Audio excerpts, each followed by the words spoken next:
మీ తమ్ముని ఎప్పుడు చూశారు? 4 రోజుల క్రితం కంగారుగా ఇంటికొచ్చి వెళ్ళాడు. ఆ రోజు ఉదయం తన వీడియో షాపుకు కావాల్సిన క్యాసెట్స్ కోసం బాంబే వెళ్తాన్నాడు. అయితే బాంబే వెళ్ళుండొచ్చేమో. నాతో మాట మాత్రం చెప్పకుండా తను ఇప్పుడు ఏ ఊరు వెళ్ళలేదు సార్. ఒకవేళ వెళ్ళినా వెంటనే తిరిగి వచ్చేవాడు. ఇలా ఇప్పుడు జరగలేదు. లేదంటే ఇది అర్జెంట్ పని మీద నుండిపోయాడేమో. లేదు సార్, ఎంత అర్జెంట్ పనున్నా కనీసం ఫోన్ అయినా చేయకుండా ఉండడు.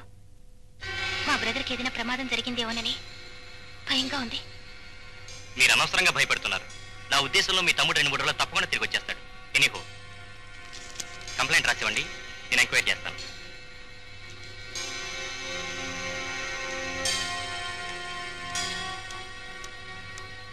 ఏమమ్మా, ఏం చెప్పారమ్మా ఇన్స్పెక్టర్ గారు? కంప్లైంట్ రాసిచ్చాను, ఎంక్వైరీ చేస్తాన్నారు. ఇన్స్పెక్టర్ గారు మాట ఇచ్చారంటే యేసు ప్రభు దయ వల్ల మీ బ్రదర్ 2-3 రోజుల్లో తప్పక వచ్చేస్తాడమ్మా. వస్తాను. మంచిది.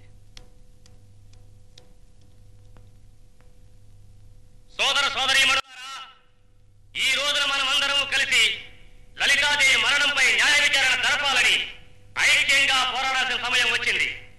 లలితాదేవి మరణం ముమ్మాటికి హత్యే.